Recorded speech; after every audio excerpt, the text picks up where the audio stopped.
ठाकर खानदान में कई साल बाद खुशियों की बहार आई थी, क्योंकि अहाना और अर्जुन की शादी का दिन करीब था। हल्दी की रस्म में अर्जुन ने पहली बार अहाना को करीब से देखा तो उसकी मुस्कुराहट और मासूमियत ने अर्जुन के दिल में एक नया एहसास जगा दिया। मेहंदी और संगीत की रातें उन दोनों को एक दूसरे के ओर करीब ले आए।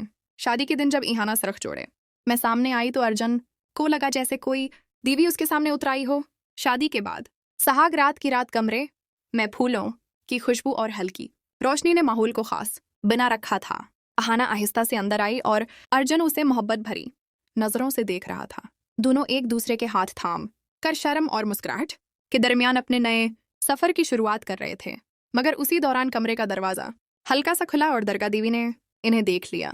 वो पहले चौंके, फिर मोहब्बत भरी मुस्कुराहट के साथ वहां से चुपचाप हट गए, ये सोचकर कि ये दोनों अभी अभी शादी करके आए हैं और ये लम्हा उनका अपना है। लेकिन घर के दूसरे हिस्से में ठाकर जी उस वक्त नाराजी और गुस्से में डूबे हुए थे, क्योंकि उन्हें पता चला था कि अहाना की नौकरी लग गई है। वो समझते थे कि घर की बहू का बाहर काम करना खानदान की इज्जत के खिलाफ है।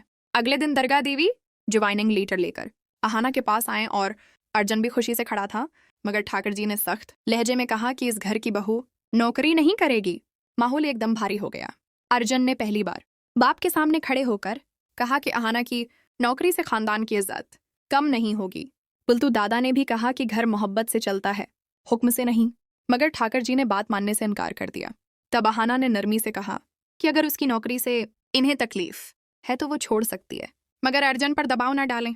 ये सुनकर अर्जुन ने उसका हाथ थामकर कहा कि वो अपनी पहचान कभी नहीं छोड़ेगी और दोनों मिलकर रास्ता निकालेंगे। लम्हा भर के लिए ठाकर जी के चेहरे पर नरमी आई, मगर इनका गुरूर अब भी बरकरार था।